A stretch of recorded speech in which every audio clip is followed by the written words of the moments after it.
बिस्मिल्लाहिर्रहमानिर्रहीम। Dear students, अस्सलाम वालेकुम। आज हम 25 जून 2024 के डॉन एडिटोरियल्स को एनालाइज करेंगे, जिसमें सबसे पहला है a new operation. Prime minister Shehbaz Sharif ने जो ऑपरेशन अज़्म इस्तेहकाम का सैटरडे को ऐलान किया, उसके हवाले से जो अपोजिशन पार्टीज़ हैं, और स्पेशली वो वाली अपोजिशन पार्टीज़ जिनका के ताल्लुक उन एरियाज से है जिन एरियाज़ में ये ऑपरेशन होना है, जैसा कि जमीयत उलमा इस्लाम है, जैसा कि एएनपी है, पीटीआई है। इन सब पार्टीज़ ने इस ऑपरेशन के मुखालफत में अपना बयान भी दिया है और अपने कंसर्न्स को रेज़ किया है कि बहुत हैवी पैमाने पे जब पहले ऑपरेशंस हुए थे तो बहुत हैवी पैमाने पे लोगों की डिस्प्लेसमेंट हुई थी, लोगों को अपने घरों से बेघर किया गया था और अपने सारे मामलाते ज़िंदगी को उनके पूरे के पूरे डिस्टर्ब हो गए थे और वहाँ का लाइफस्टाइल जो है वो डिस्टर्ब हो गया था। तो उन्होंने इस ऑपरेशन की मुखालफत में वोट दिया और उन्होंने कहा कि ये ऑपरेशन बिल्कुल नहीं होना चाहिए, इससे मज़ीद वायलेंस फैलेगा, इससे मज़ीद मज़ीद डिस्प्लेसमेंट होगी, लोगों की ज़िंदगियाँ अजीरन हो जाएंगी। तो उसके जवाब में प्राइम मिनिस्टर ऑफिस ने ये एक स्टेटमेंट दी है कि ये ऑपरेशन उस तरह का एक लार्ज स्केल ऑपरेशन नहीं होगा, बल्कि एक मॉपिंग अप एक्सरसाइज होगी, यानी कि सफाई सफाई वाली एक्सरसाइज होगी। ये कोई बहुत लार्ज स्केल ऑपरेशन नहीं होगा। तो अब अगर ऑपरेशन का नाम तो लिया गया है, तो जाहिर है कि ये मॉपिंग अप वाली जो बात की जा रही है, ये तो जस्ट एक ऐसे ही मतलब एक लफ्ज चेंज किए गए हैं, अदरवाइज तो वही चीज़ है। ठीक है, तो न्यूज़पेपर कहता है कि यस, हमें ये जो मिलिटेंट्स हैं इनके खिलाफ पूरी ताकत से स्टेट को जो है ना वो अपना कार्रवाई करनी चाहिए और इनको कुचलना चाहिए। और स्पेशली इस चीज़ को भी जहन में रखते हुए कि जो चाइनीज़ हैं वो बहुत ज़्यादा डिमांड कर रहे हैं कि हमें फुल प्रूफ सिक्योरिटी दी जाए। तो यस, इसके लिए ऑपरेशन ज़रूरी अगर है तो इस तरीके से ऑपरेशन किया जाए कि लोगों की ज़िंदगियां जो हैं वो डिस्टर्ब ना हो, और लोगों की जो आम जो हाउस होल्ड के मैटर्स हैं, उनकी जॉब्स हैं, उनके बिजनेसेस हैं, ये सब कुछ उनका ये ख़राब ना हो। क्योंकि ये दोबारा फिर सालों साल लगते हैं इस सारे चीज़ को दोबारा से सेटल होने में। तो इसलिए वो जो पार्टीज़ उन इलाकों की पार्टीज़ हैं वो सही तौर पर अपना कंसर्न शो कर रही हैं, और वो स्टेक होल्डर हैं, उन्हें एतमाद में लेना चाहिए, उनका कॉन्फिडेंस होना चाहिए इस ऑपरेशन के ऊपर। तो वो लोकल पॉपुलेशन को कन्विंस करेंगे ना, क्योंकि पॉलिटिकल पार्टीज़ ही तो हैं कि जो जिनकी लोगों के अंदर रूट्स होती हैं। तो वो लोगों को कन्विंस करेंगे कि यस, ये ज़रूरी है ऑपरेशन, और आपको डिस्प्लेस हो जाना चाहिए, क्योंकि ये ओवरऑल हमारे ओवरऑल जनरेशन्स के लिए ज़रूरी है। लेकिन अगर वो पार्टीज़ जो कि असल स्टेक होल्डर्स हैं वही अगर इस कॉन्फिडेंस में नहीं होंगी, तो वो एक तरफ तो लोगों को एक तरफ गवर्नमेंट को ये कह रही होंगी कि ऑपरेशन नहीं होना चाहिए, और दूसरी तरफ लोगों को पता होगा कि हमारी ये जो लोकल पार्टीज़ हैं वो इस हक में नहीं हैं। तो फिर इसका मतलब ये है कि वहाँ से जब स्टेट ये वाला एक्शन करेगी तो वहां से मजीद क्रिमिनल्स पैदा होने का चांस है। तो इसलिए ज़रूरी है कि अगर ज़रूरत पड़े तो लॉ मेकर्स का, यानी कि पार्लियामेंट का इन कैमरा सेशन हो जाए जहाँ पे कोई एक्स्ट्रा लोग ना हो, और जो कि एक इंटरनल सेशन हो जाए जिसमें ये बताया जाए लोगों को, स्पेशली पार्लियामेंटेरियंस को, कि ये ऑपरेशन किस तरह से ज़रूरी है। और दूसरी तरफ ये भी ज़रूरी है कि तालिबान जो है, अफगान तालिबान जिनकी अफगानिस्तान में गवर्नमेंट है, उनको ये कन्विंस हम करते रहें और उनको ये प्रेशराइज करते रहें, उनको ये कम्युनिकेट करते रहें कि ये आपकी तरफ से ऑपरेट कर रहे हैं टीटीपी वाले, और हमें इस काउंटर टेररिज्म के जो ऑपरेशन है उसमें हमें सपोर्ट आप दें, और उधर से ये मज़ीद ऑपरेट ना करें। और इसी तरह से काउंटर टेररिज्म के ऑपरेशंस के लिए न्यूज़पेपर ये कहता है कि चाहिए ये कि अगर ये ऑपरेशन करना भी हो तो ये ऑपरेशन बहुत लिमिटेड स्केल पे होना चाहिए, और इसकी डिस्प्लेसमेंट नहीं होनी चाहिए लोगों की। और इसका कुछ इस तरह से सिस्टम होना चाहिए कि जो बाहर के एरियाज़ हैं उनमें लॉ इन्फोर्समेंट एजेंसीज जैसा कि मिलिट्री है, आर्मी है, वो अपना काम करे, और जो सिटी के एरियाज हैं उसमें पुलिस और उनके जो काउंटर टेररिज्म डिपार्टमेंट्स हैं वो अपना काम करें, और ये मिल के एक कोऑर्डिनेटेड एफर्ट होनी चाहिए जो कि लोगों की ज़िंदगियों को भी डिस्टर्ब ना करे और ऑपरेशन वर्क के जो टारगेट्स हैं वो भी अचीव हो जाए। तो ये एक ट्विन बैटल है। ट्विन बैटल है कि जो शॉर्ट टर्म लेवल पे ये ऑपरेशन है और लॉन्ग टर्म लेवल पे एक्सट्रीमिज्म को ख़त्म करना है, क्योंकि जब तक एक्सट्रीमिज्म को ख़त्म नहीं किया जाएगा, टीटीपी और इस तरह के ग्रुप्स के जो जो जो कह लें कि जो उनके लिए फीलिंग रखने वाले और उनके जो फैसिलिटेटर्स हैं वो मौजूद ही रहेंगे आबादियों के अंदर, तो उनको तो सपोर्ट मिलती रहेगी कहीं ना कहीं से। तो इसलिए इस चीज़ का भी खास ख्याल रखना चाहिए। अच्छा, इसके बाद अगर हम देखें तो मॉप अप या मॉपिंग अप, ये मॉपिंग अप जो कि यहाँ पे एजेक्टिव के तौर पर यूज़ हुआ है, तो इसलिए हमने इसको एजेक्टिव लिखा है, खात्मा करने वाली। और यहाँ पे एक नया वर्ड अपेंड आया है जो कि बहुत काम आता है, दरम भरम करना, उलट पुलट कर देना, अपेंड एज अ वर्ब आता है। ठीक है, और इसके बाद आफ्टर मैथ, नतीजा उसका, जो किसी भी चीज़ का नतीजा निकलता है वो उसका आफ्टर मैथ होता है। डिसमेंटल का मतलब ख़त्म करना, जड़ से उखाड़ देना। ये इंपॉर्टेंट वर्ड्स हैं जो आपको यूज़ करने चाहिए। आगे चलते हैं तो सेकंड है जी power theft. Power theft basically जो हमारे एनर्जी के मिनिस्टर हैं, फेडरल मिनिस्टर अवैस लगारी, उन्होंने एक टीवी इंटरव्यू दिया और उसमें उन्होंने कुछ बातें की, उस हवाले से ये लिखा गया है।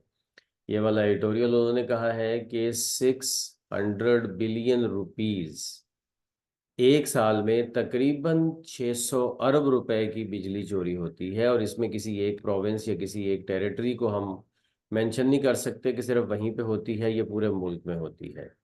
ठीक है, और फिर क्या होता है कि जो लो रिकवरी एरियाज हैं जहाँ पे लोग बिल कम देते हैं या बिजली चोरी वहाँ पे ज़्यादा होती है, उन एरियाज को ज़्यादा लोड शेडिंग का निशाना बनाया जाता है। तो फिर जो डिस्ट्रीब्यूशन कंपनीज हैं वो ज़्यादातर उन्हीं एरियाज को हैवी लोड शेडिंग का निशाना बनाती हैं। तो अब देखने वाली बात यह है कि सिर्फ एक यही नहीं, बल्कि ये जो ट्रांसमिशन एंड डिस्ट्रीब्यूशन के लॉसेस हैं वो भी, फिर हमारी जो ग्रोइंग कैपेसिटी पेमेंट्स हैं, जनरेशन कंपनीज को हमने बहुत सारा पैसा देना है वो भी, और पुअर गवर्नेंस और पावर सेक्टर। पुअर गवर्नेंस का मतलब कि गवर्नेंस ही नहीं है, कोई कंट्रोल ही नहीं कर रहा, और वीक एक्सचेंज रेट यानी कि रुपए का रेट बहुत लो है। तो हमें बाहर से अगर पेट्रोल खरीद के उसकी बेस पे बिजली बनानी पड़ रही है तो हमें तो बिजली बहुत ही महंगी पड़ रही है। ठीक है, सो इसलिए ये सारी चीज़ें, और फिर लोअर बिल रिकवरी, ये वो चीज़ें हैं जो कि इस सारी इलेक्ट्रिसिटी के प्रॉब्लम्स को सेटल करने में प्रॉब्लम्स हैं, और इनको पूरी तरह से सेटल होना चाहिए। ये चंद दिन पहले भी इसके ऊपर बात की गई है, तो स्टूडेंट्स आप वो वाला, 2 दिन पहले वाला जो पावर थेफ्ट के बारे में एडिटोरियल था उसमें भी मेरी डिस्कशन को सुन सकते हैं। उसमें भी ये बात मैंने की और डिटेल में बात की थी, वहाँ से आप ज़रूर सुन लें। अच्छा, तो बात बाकी फिर ये है कि नेपरा ने जो अपनी लेटेस्ट इंडस्ट्री से रिलेटेड रिपोर्ट दी है उसमें ये बताया गया है कि 2022 से 23 में, मतलब एक साल में 22-23 वाले साल में, ट्रांसमिशन एंड डिस्ट्रीब्यूशन लॉसेस या जो बिजली चोरी है जिसको हम कहते हैं, उसमें 19.717 बिलियन यूनिट्स की चोरी हुई है। दूसरे लफ्जों में 16.4% of the units purchased from gencos, यानी कि बिजली पैदा करने वाली कंपनी से खरीदे गए जो यूनिट्स हैं उनका तकरीबन 20% कह लें, कोई पांचवा हिस्सा या छठा हिस्सा कह लें, कुछ छठा हिस्सा तो चोरी में चला गया। और ये एक बहुत हैवी परसेंटेज है, कुछ छोटी मोटी परसेंटेज नहीं है कि जिसको इग्नोर कर दिया जाए। बिजली चोरी में चला गया, तो अब क्या किया जाए? इसको सेटल होना चाहिए चीज़ों को। ये कोई तरीका नहीं है कि जो बिल पेइंग कंज्यूमर्स हैं, ऐसे कंज्यूमर, बेशक वो उन एरियाज में रह रहे हैं जहाँ पे बिजली चोरी ज़्यादा होती है, अगर उन एरियाज के रहने वाले बिल पेइंग कंज्यूमर्स भी हैवी लोड शेडिंग का सामना कर रहे हैं, तो वेयर इज़ पावर गवर्नेंस?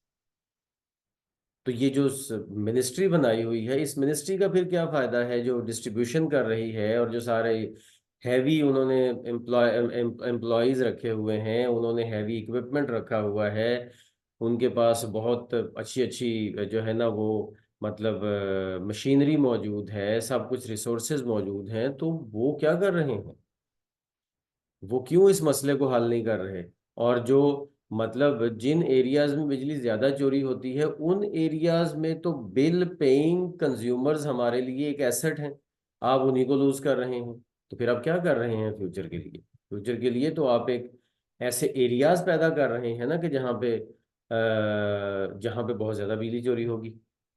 तो क्या आप उसको 24 घंटे के लिए बिजली से महरूम कर देंगे आगे चल के? तो ये बहुत सोचने वाली बात है, इस पे बहुत गौर से सोचना चाहिए और लोड शेडिंग के मसले को हल करना चाहिए। यस, प्यूनिटिव मेजर्स होने चाहिए, जो सज़ा के तौर पर जो लोड शेडिंग होती है वो होनी चाहिए, लेकिन वो इतनी ज़्यादा ना हो जाए कि लोग जो हैं वो दूसरी तरफ सोचना शुरू कर दें, जो बिल पे कर रहे हैं वो भी ना करें। लेकिन कभी भी ये वाली जो प्यूनिटिव लोड शेडिंग है, ये कभी भी मुकम्मल और परमानेंट हल नहीं है।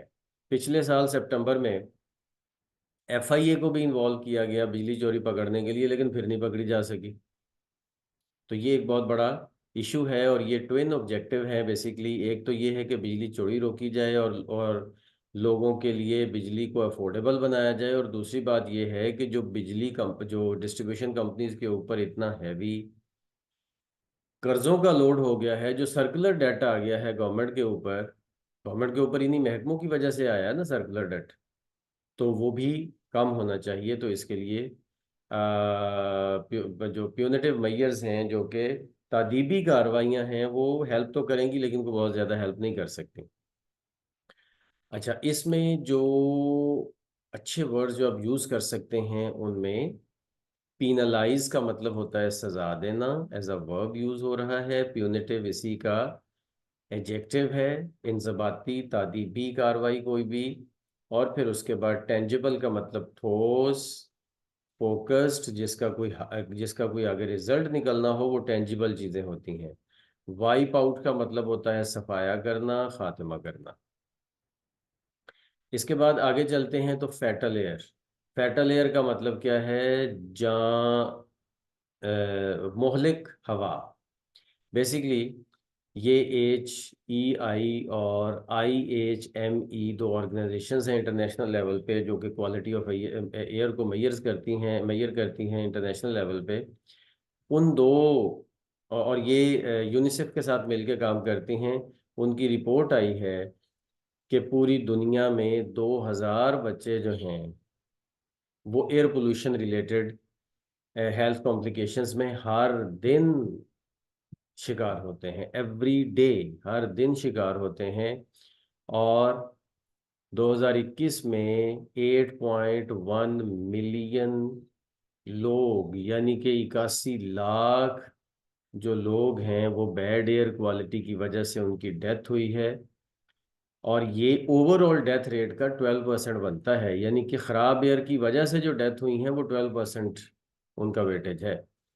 और फिर उसके बाद पिछले 5 साल में 7 लाख से ज़्यादा बच्चे जो हैं वो बैड एयर क्वालिटी की वजह से मारे जा चुके हैं, और उनमें स्पेशली नहीं, 5 साल एज से जिनकी जिनकी एज 5 साल से ज़्यादा है वो मारे जा चुके हैं।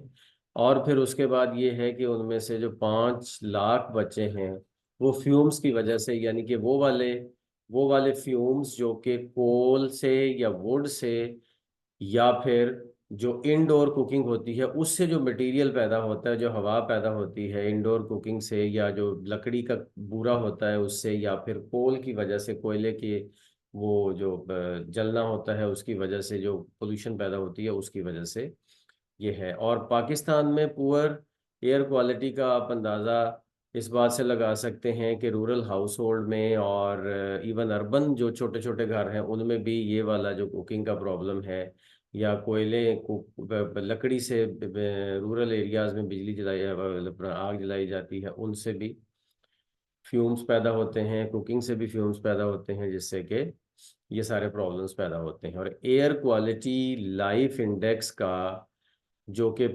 रिपोर्ट है WHO की, उसके मुताबिक पाकिस्तान में ओवरऑल 3.9 ईयर्स लोगों की लाइफ एक्सपेक्टेंसी कम हो गई है।